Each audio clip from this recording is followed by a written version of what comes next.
Hunter never said this. They bore no resemblance to reality because I never said that my father was Mr. 10%. I was drinking so much alcohol, almost a handle of vodka a day. I never said anything. Those were not me in the pictures. Those pictures of my genitalia, that was not me. The picture of me snorting in a bathtub, that was not me. The pictures with call girls, foreign call girl, that was not me. The reference to paying the utilities of his father, that was not me. That's all he had to do. Him and everybody around him. He couldn't deny anything. I think he was addled when he gave the interview because what was the purpose of it? All it proved is that good riddance to all the Bidens. We were all sick of Jill Biden. We were sick of Joe Biden. We were sick of Hunter. He just confirmed that Sia wouldn't want to be you. Get out of here. It was a water-damaged laptop left and apparently forgotten at a computer repair shop. He's very lucky that he got a pardon, or he would have been a convicted felon. It was a total disgrace. He's leaving office in disgrace because of this pardon. And it's not just the pardon, it's the lying. Lied to the American people. That forged or improperly lied under oath on a federal document about gun registration. He was a federal tax cheat that he lied about. He had evidence that he could have been prosecuted for drug use. And he probably had amounts that were over the amounts that have lesser sentences for personal use. So he's never had to face any consequences. I think the American public want us to move on and get things done for them. The people who cover this White House ought to be absolutely livid at the gaslighting and then the continued gaslighting and the hostility towards the idea of transparency. This is a monumental disgrace. So the whole picture was very disturbing because when you juxtapose it with his addled father by age and dementia, and he's still addled. The funny thing about it is the more he said that coke had less deleterious effects than alcohol, the more you could see that it did do something to him, that he has got cognitive problems and he has no blinders, no filters. So the idea that he was close to the president and making decisions along with Jill Biden is frightening. This is worse than, I think, the whole Biden dementia and what they tried to do to Donald Trump in association with that is worse than Iran-Contra. It's worse than the Monica Lewinsky scandal. It's worse than Watergate. Even fake news Jake Tapper says Hunter Biden is an unethical and sleazy, etc., etc. I think Hunter was driving the decision-making for the family in a way that he was almost like a chief of staff. Look at the record. I mean, after his brother died, he cheated on his wife with his brother's widow and then got her addicted to crack. I don't have a lot of personal regard for him. Hunter Biden just gave an interview with Andrew Callaghan, who is a Gen Z influencer, I guess. I guess the better question is, how would you describe your style for somebody unfamiliar with your work? He didn't say a lot of things. He didn't say that he was a tax cheat and had got caught and then had to get bailed out by his father, who pardoned him, one of the few pardons that didn't use an auto pen. He didn't say that he seduced his brother's widow and got her hooked on drugs. He didn't admit that he lied on a federal affidavit about a gun and said he was not a drug addict, and that gun ended up near a school in a dumpster.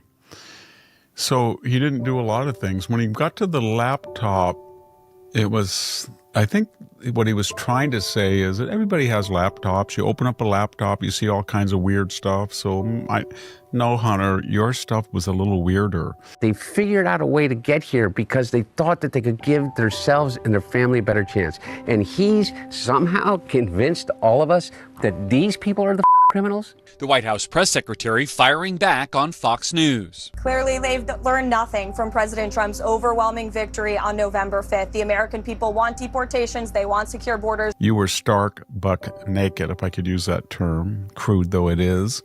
You were engaged in intercourse. You were engaged in drug use. You were engaged in soliciting prostitutes. In the laptop, you were, in addition to that, referencing your father as the big guy and 10% and complaining to your sister or cousin that you were the proverbial bagman that didn't get adequate recognition for the money you helped shake down that was diverted to the older Biden siblings. My father was not financially involved in my business, not as a You had some practicing racist lawyer. thing there. You're talking about board member Asian of people as if they're taboo as sex partners. I thought that was pretty gross. And then the weirdest thing was he didn't acknowledge it as his own. He never has. He's never said it was. He never said it wasn't. Oh, the laptop floated into this crazy repairman. No, you were the crazy person. You signed off at it. He tried to contact you 2 or 3 times and said, Mr. Biden, I have your laptop. I have fixed it. Come and get it. You were so addled that you couldn't even do that. Now Hunter Biden is seemingly trying to settle scores, lashing out at high-profile Democrats he says were disloyal to his dad, including actor George Clooney, who publicly urged Biden to drop out. Him and everybody around him. George Clooney is not a actor. He is a I don't know what he is. He's a brand. Then he went after the Democratic Party. David Axelrod, he said, was just a one-time flash-in-the-pan consultant. Maybe that's true with Barack Obama. He said James Carville hadn't won an election in 40 years. He went after David Floof and all of the podcasters of America, Pod of America, all that Obama group, said they were young rookies. He said that Anita Dunn, anyway, he said that Anita Dunn and others like her were grifters. They had cashed in. And then he attacked George Clooney, the actor who apparently was a force to get Biden out and Harris in. And at times he said Biden didn't know who he was. He was so confused. He explained all that away, and then he went on to this take that was very embarrassing because he defended the use of cocaine as if it was a health drug almost. And the obvious subtext was that Hunter, somebody found cocaine in some type of backpack slot or mail slot in the West Wing. Cocaine. And that news and the news of that investigation was suppressed, if there even was a. So here you are when you were going into the White House every day and you're defending cocaine, and they found cocaine, which is a felony, inside the White House, and you're just sort of laughing it off. Nancy Pelosi didn't want her to be, which undermined her, which undermined the campaign. Hunter also addressing his father's struggle on the debate stage. We finally beat Medicare. Asserting that the president's use of the sleep aid Ambien, taken after extensive foreign travel, played a role. He's 81 years old. He's tired as They give him Ambien to be able to sleep. He gets up on the stage, and he looks like he's a deer in the headlights. Hunter Biden's latest interview mixes personal defense with sharp political attacks, branding Donald Trump a dictator, denouncing mass deportation plans, and defending migrants' pursuit of better lives.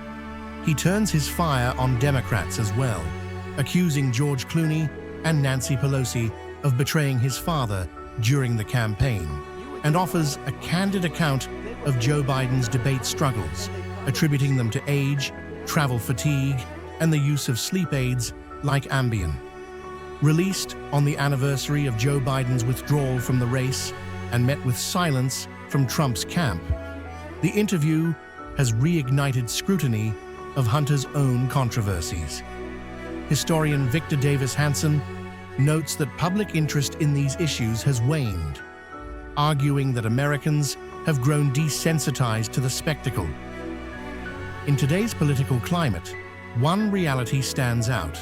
Outrage fades, but the divisions remain.